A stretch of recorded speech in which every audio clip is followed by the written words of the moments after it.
جو criminal process ہے ان کی ذمہ داری ہوتی ہے کہ وہ یہ ثابت کریں کہ یہ شخص جو ہے وہ بیانڈ اینی ڈاؤٹ جو ہے اس نے یہ جرم کیا ہے. اور اس میں جو اکیوز کا جو سٹیٹمنٹ ہے خاص طور پہ کوریشن کے ذریعے سے اگر وہ لیا گیا ہے تو اس کو استعمال بالکل ہی کیا. پاکستان میں بھی کوریشن کی بات کے اوپر جو ہے اسے اس کو نگیٹ کیا جا سکتا ہے, لیکن یہ جو سوال ہے کہ اس آدمی کو اریسٹ کر کے اس سے سوال و جواب کیے جائیں اور ایکسٹینسو اور کئی کئی دنوں تک سوال کیے جائیں, یہ ہمارے یہاں کی جورسپروڈنس میں نہیں ہے. اس کی وجہ یہ ہے کہ وہ آدمی جو ہے وہ ففتھ بھی لے سکتے, وہ کہہ سکتے میں تو آپ سے بالکل کسی قسم کا تعاون کرنے کے لیے تیار نہیں, میں آپ کو کسی قسم کا بھی اسٹیٹمنٹ دینے کے لیے تیار نہیں ہوں, میں آپ کو اپنے خلاف اسٹیٹمنٹ کیوں دوں. یہ آپ کی ذمہ داری ہے کہ آپ اس برڈن آف پروف کو جو ہے پورا کیجیے اور بتائیے کہ میرے خلاف جو جرم آپ عائد کرنے الزام جو عائد کرنا چاہ رہے ہیں اور وہ اسے جرم کے طور پہ ہمارے سامنے لے کے آ رہے ہیں, یہ آپ کا برڈن آف پروف ہے کہ وہ ثابت کریں. تو ایک چھوٹی سی میں نے آپ کو مثال دی ہے, ادروائز تو جو ڈفرینسز ہیں وہ یقین جانیے کہ مائنڈ باگلنگ ہے. اتنے بڑے بڑے جو, کیونکہ یہ سسٹم جو ہے یہ پھر بھی ہماری امریکن جورسپروڈنس کے مطابق ہے اور اس کا ایک طریقہ کار موجود ہے, لوگوں کی آزادیاں ہیں اور ان تمام چیزوں کو ظاہر ہے کہ ان کو سامنے رکھ کے جو ہے وہ قانون کی اپلیکیشن ہوتی ہے. میں زیادہ کرٹیسزم نہیں کرنا چاہ رہا کیونکہ ایک یہ میرا خیال ہے کہ بالکل ایبسٹریکٹ انداز میں یہ بات سامنے آ جاتی ہے, میں ایکسٹرا بات نہیں کرنا چاہ رہا, لیکن یہ جو ڈفرنس ہے یہاں پہ جو کچھ ہوا ہے میں سمجھتا ہوں کہ ہمارے خاص طور پہ پاکستانی امریکنز کے لیے اس میں ایک سبق موجود ہے, اور ہم دیکھتے ہیں کہ اس سسٹم کو سمجھنے کے لیے بہت ضروری ہے کہ ہم اس کی گہرائیوں میں جائیں اور اسے سمجھ سکیں, کیونکہ اگر اس ملک میں ہم رہتے ہیں تو یہاں کے لیگل اور پولیٹیکل سسٹم کے بارے میں ہمیں معلوم ہونا چاہیے. جہاں تک پولیٹیکل امپلیکیشن کا تعلق ہے,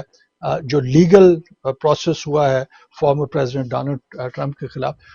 پولیٹیکلی بھی انہیں کافی ڈیمیج ہوا ہے. کیونکہ ندیم صاحب پوچھ رہے ہیں کہ جناب کہ کیا انہیں سیاسی طور پہ کوئی ڈیمیج ہوا ہے؟ یقیناً ڈیمیج ہوا ہے. اس سے پہلے یہ تھا, اور میں سمجھتا ہوں کہ رائٹ فلی ڈونلڈ ٹرمپ کو اس بات کا ادراک تھا کہ جتنا میرے خلاف چارجز لگائیں گے اور جتنی انویسٹیگیشن کے لیے میرے پیچھے آئیں گے اتنی ہی میری مقبولیت بڑھتی جائے گی, اور یقیناً ایسا ہوا. اس وقت جو بھی پریزیڈینشل کینڈیڈیٹ ہے اس میں سے زیادہ مقبول وہی ہیں, اور انہوں نے کہا کہ اگر میری مقبولیت آپ بڑھانا چاہ رہے ہیں تو میرے خلاف چارجز وغیرہ لے کے آئیے. لیکن ایک بڑی میرا خیال بڑا اچھا ایک انالیسز ہے, اور جو صاحب نے ابھی فون کیا کیونکہ وہ پاکستانی پالیٹکس میں خاصا انٹرسٹ رکھتے ہیں, تو ان کے لیے بھی ایک سوچنے کا مرحلہ ہے, وہ یہ کہ یہ جو سب کچھ ہوا ہے, جو پاپولیرٹی, جو خاص پاپولسٹ لیڈر ہوتا ہے اس کی جو پاپولیرٹی ہے, وکٹمائزیشن کا تصور جو ہے اس وکٹمائزیشن کے تصور سے اس کی اور مقبولیت ہوتی ہے. لیکن ایک سٹیج ایسی آتی ہے, بڑی امپورٹنٹ میں بات کر رہا ہوں, ایک سٹیج ایسی آتی ہے کہ جہاں پہ اس پاپولسٹ لیڈر کے ارد گرد جو لوگ ہوتے ہیں اور اس کے جو ڈیفینڈر ہوتے ہیں, چاہے وہ میڈیا میں ہے, چاہے وہ کورٹ سسٹم میں ہے, چاہے وہ پالیٹکس میں ہے وغیرہ وغیرہ, وہ یہ سمجھنے لگتے ہیں کہ یار اب انتہا ہو گئی, اب اس کے بعد جو ہے ہمیں, یہ ہمارے لیے یہ پاسبل نہیں ہے کہ ہم اس شخص کو جو ہے وہ ڈیفینڈ کر سکیں. اب ڈونلڈ ٹرمپ کے سلسلے میں یہی ہو رہا ہے کہ ان کے بہت ہی قریبی لوگ بھی جو ہے وہ یہ سمجھ رہے ہیں کہ اب جو سیریس چارجز آئے ہیں,